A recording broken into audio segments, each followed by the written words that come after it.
சட்டசபை தேர்தல் முடிவுகள் குறித்து 234 தொகுதிகளுக்கும் சென்று கள ஆய்வு செய்ய 36 பேர் கொண்ட குழுவை திமுக தலைவர் ஸ்டாலின் நியமித்துள்ளார். அக்குழுவினருக்கு ஸ்டாலின் சில அறிவுரைகளை கூறியுள்ளார். ஒவ்வொருவரும் என் பிரதிநிதியாக செல்வதால் விருப்பு வெறுப்பின்றி கட்சியினர் கூறும் உண்மையை மறைக்காமல் செல்ல வேண்டும்.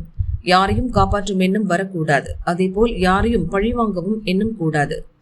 தோல்விக்கான காரணமாக என் மீதோ என் குடும்பத்தினர் மீதோ புகார் தெரிவித்தாலும் மறைக்காமல் என்னிடம் தெரிவிக்க வேண்டும்.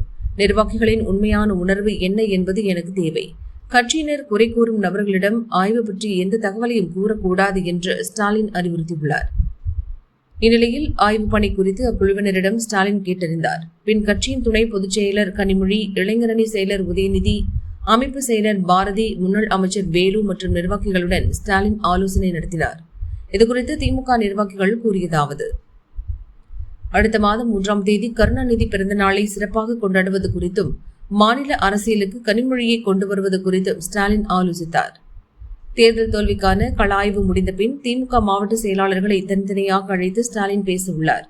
திமுகவில் 30 ஆண்டுகளாக மாவட்ட செயலர்களாக உள்ளவர்களிடமும் தேர்தல் தோல்விக்கு காரணமான மாவட்ட செயலர்களிடமும் ராஜினாமா கடிதங்களை பெற ஸ்டாலின் முடிவு செய்துள்ளார் என்று கூறினர்.